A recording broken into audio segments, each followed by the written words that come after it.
Muy buenas tardes, Gustavo. Manuel, hace ya 7 días de las elecciones y 6 desde que nos enteramos que tenemos otras elecciones, que qué alegría para el verano. ¿Algo que decir antes de que entremos en el terreno económico sobre esta circunstancia que nos ocupa?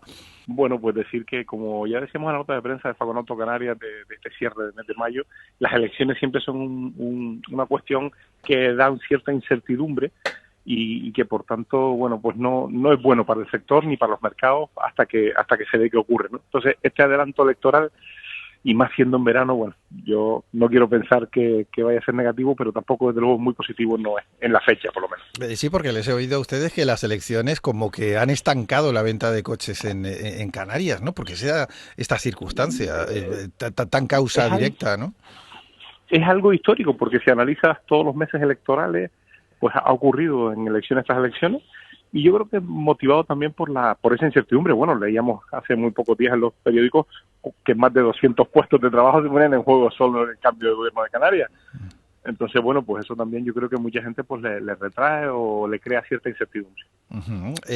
Lo que ya es una realidad a espera de que se anuncie es que habrá cambio de gobierno en Canarias. La llamada Estrategia Canaria de Acción Climática del Gobierno, ante la que ustedes habían mostrado críticos, ¿paz descanse o cree usted que seguirá adelante?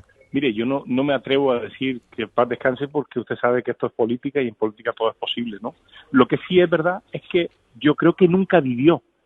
Y le voy a decir por qué opino eso. Porque es que cuando usted crea una ley de este tipo, de este calado, con estos cambios, usted crea también las partidas económicas y dice de dónde va a sacar el dinero, cómo lo va a hacer y en qué tiempos, ¿no?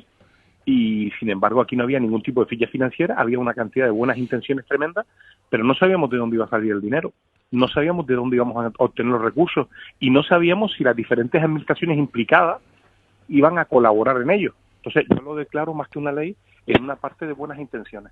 Ujú. En clave regional parece que uno de los puntos que sí tienen en común Coalición Canaria y el Partido Popular es, en cierta manera, el avance de una especie de reforma fiscal, cuya primera parada sería la rebaja del IGIC, ¿no? ¿Esto al sector de la venta del automóvil le dice algo o le deja igual? Bueno, yo aquí, permítanme seguir siendo crítico, ya que ambos somos de esa cuerda, de que nos gusta la crítica a ambos. Esto se dijo el día 27 de mayo, día 26 de mayo, que sí se bajaría el IGI. A mí personalmente, el señor Clavijo me dijo en alguna reunión en la Cámara de Comercio de Gran Canaria y en otros lugares que sí, que el automóvil también se vería beneficiado en esa rebaja de IGI. Hay que recordar que no estamos al tipo general, sino que doblamos el tipo general, pero que es que mi sorpresa es que el día 20, el lunes, día 29, o el día de la 30, ya se estaba diciendo que dependía de las cuentas, cómo estuvieran, valorar esa rebaja de IGI. Ujú. Oiga, mire, usted nunca me dijo eso cuando estábamos en campaña. Entonces, no me gusta empezar con un gobierno que no ha empezado siendo crítico, pero desde luego me preocupa mucho que esa promesa de reducción del IGI ahora se quede. Queríamos hacerlo, pero no vamos a poder hacerlo. Entiendo que cuando usted lo promete, ya tiene alguna cierta información de las cuentas del gobierno de Canarias. Lo que pasa es que esa promesa de rebaja del IGIC no es una promesa que se ha hecho en privado, es una promesa que se ha hecho en público, en repetidas ocasiones, en los encuentros preelectorales aquí en Onda Cero, tanto Fernando Clavijo como Manuel Domínguez apostaban por esa rebaja del IGIC de forma clara. Sería un poco extraño que hubiera un giro ahora. Bien es verdad que es uno de los grandes ingresos del gobierno que ha sido también a lo largo de estos 4 años, ¿no? No, y yo no lo pongo en duda que lo vayan a hacer, pero sí me preocupa que ya de antemano lo cuestionen. Y Ujú. insisto, no solo ha sido público en los medios de comunicación, en los encuentros que se han tenido con las diferentes patronales, ambos candidatos lo han defendido y yo creo que ha sido un gran argumento electoral y que mucha gente ha podido decantar su voto porque le ayuden en eso. Manuel, estas han sido unas elecciones municipales en donde los 88 municipios de Canarias, algunos van a cambiar de signo, otros seguirán igual, pero de los ayuntamientos depende en gran medida eso que llaman políticas de movilidad y esto que hemos dado en llamar también zonas de baja emisión. Toda esta tendencia asumida por muchos ayuntamientos, ¿cómo la ven ustedes en general en el caso de Canarias? Habrá grandes diferencias, evidentemente, entre unas ciudades y otras, ¿no? Por su tamaño, por su población y Bueno, por muchas historias. no puede haber muchas diferencias porque es una normativa europea a la que el gobierno español se ha adherido Mm. para ciudades de más de 50.000 habitantes y le puedo anticipar que ya se está trabajando en que eso se baje a 20.000 habitantes, con lo cual prácticamente el 80% del territorio canario tendría municipios con zonas de bajas emisiones. Mm. Esto va a quedar muy de la mano de los ayuntamientos de ver cómo lo plantean, pero desde luego vienen momentos, no quiero decir de dificultad, pero sí, cuando menos, de incertidumbre, hasta ver cómo actúan, qué nivel de responsabilidad utilizan en esta cuestión. Uh-huh. Aquí hay dos claves también en materia de movilidad, una en Tenerife, en Santa Cruz La Laguna, con la previsible ampliación de líneas del tranvía, y otra en Las Palmas de Gran Canaria, con las eternas, parece ser, e infinitas, de esto que hemos dado en llamar la Metroguagua, que entendemos que la previsible nueva alcaldesa de la ciudad, Carolina Darias, va a continuar en la misma línea que su antecesor. ¿Cómo se está viendo desde el sector este previsible impulso, entre comillas, porque parece que no acaba de salir del transporte público en materia de movilidad? Nosotros no estamos desde Faconauto Canarias en contra de ningún tipo de transporte masivo, colectivo, para nada. Lo único que sí pedimos es que se emplee el sentido común. En la Metroguagua, bueno, los tiempos parece que no le están ayudando a la anterior consistoria, a ver si la actual o futura alcaldesa lo puede hacer de otra forma, pero desde luego nosotros vamos a apoyar y a ayudar. Lo que sí pedimos es sentido común en esas instalaciones, sí pedimos sentido común en cómo haya que hacer esas cuestiones. ¿Por qué?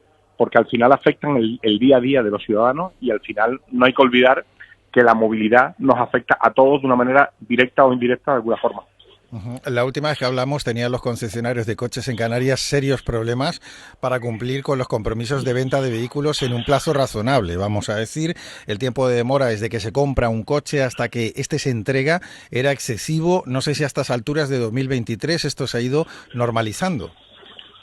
Bueno, sí se ha ido normalizando en cuanto a fabricación, hemos ido pasando a unas cifras más de tiempos más razonables, pero tenemos la cuestión de que sigue habiendo unos atascos muy importantes en el mundo del transporte, no en el automóvil, sino a nivel global. Pero la fabricación sí ha ido mejorando y se ha notado mucho en las cifras de matriculación. Hay que recordar que este año, en el acumulado del año, ya estamos empatando, que era nuestra mejor previsión, con 2019, que era el último año natural, normal, entre comillas, después de todo lo que ha sucedido, porque me gustaría decir solo la pandemia, pero es que después de la pandemia nos ha venido guerra, nos ha venido una serie de circunstancias, bueno, muy muy difíciles, y la hemos sabido sobrellevar. Y volviendo salvaguardando el empleo, que es lo importante. Volviendo al escenario político regional, ¿qué asuntos estarían en la línea de salida con el nuevo gobierno de Canarias para el sector? Hombre, planteando esa bajada de HIC que ellos mismos se han comprometido sin que se le pidiera, planteando eso, luego también estaría un plan de renovación para el parque automovilístico, que lo venimos solicitando, que lo hemos estado trabajando 4 años con el gobierno anterior y no ha habido manera, y entendemos que en otras comunidades donde se ha hecho el efecto ha sido inmediato y muy bien aceptado por la población en general. Dos cuestiones más. La primera, volviendo al escenario, en este caso en clave nacional, porque vienen unas generales, y que afecte al sector, a su sector, pero aquí en Canarias, ¿qué se va a quedar en la cartera de pendientes para el gobierno, el mismo o el nuevo, que salga de ese 23J?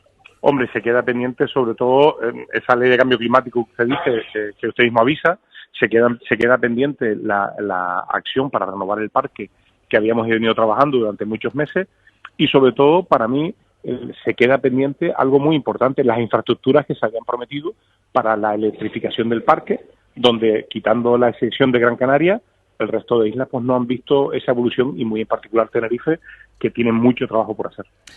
Y la última, el vehículo eléctrico, que en esto es algo en lo que usted y yo no estamos de acuerdo. Yo sabe que sostengo que el vehículo eléctrico sigue siendo para ricos y actores de Hollywood, actores y actrices de Hollywood que, en fin, se lo pueden permitir. Vemos que en todos los lugares han puesto puntos de carga. Bueno, estaba hablando de ciudades grandes, en Canarias, con centros comerciales, donde lo tienen, etcétera, etcétera.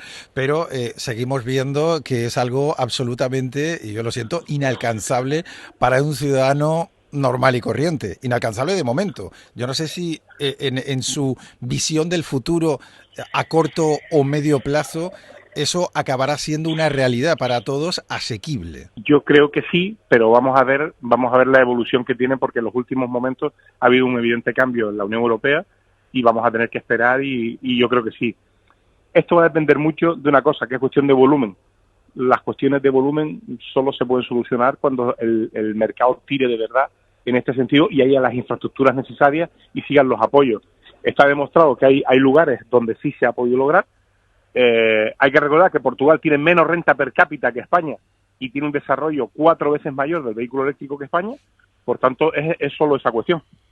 Es cuestión de tiempo. Ahora, entiendo su argumento perfectamente, y lo bueno de poder debatir con gente tan inteligente como usted es que, aún no estando de acuerdo, podemos debatir ese tema. Ya veo. Bueno, en cualquiera de los casos, si tuviéramos que hablar de un grado de implantación en Canarias del vehículo eléctrico, ya para concluir, Manuel, estaría, digamos, a un nivel igual que el resto de las comunidades autónomas, por debajo, superior, No, ¿cómo lo ve usted? no dobla al resto de comunidades autónomas. Ajá. Aún con la renta per cápita más baja que el resto de comunidades autónomas. Ya. Bueno. En España hay un 2,89 de cuota de penetración del eléctrico y en Canarias superamos el 5, y algo. Vaya. Aún a pesar de nuestra renta per cápita y de que, como usted bien dice, es para ricos y actores de Hollywood. Debe de ser, don Gustavo, que se han venido muchos actores a vivir a Canarias. Iba a decir para dueños de Twitter también, pero bueno, esa es otra historia, Hombre, ¿no? También discutible. Sí. No, es discutible, Sí. también, pero bueno, eso ya venden otros más caros Ya. y ya ese no se lo recomiendo yo a todo el mundo. Sí, no es el único que no lo recomienda, pero bueno, esa es otra historia. Ya. Manuel Sánchez, presidente de Faconauto Canarias, gracias por atendernos y un saludo, buenas tardes. Muy buenas tardes, Gustavo, un abrazo fuerte a todos, gracias.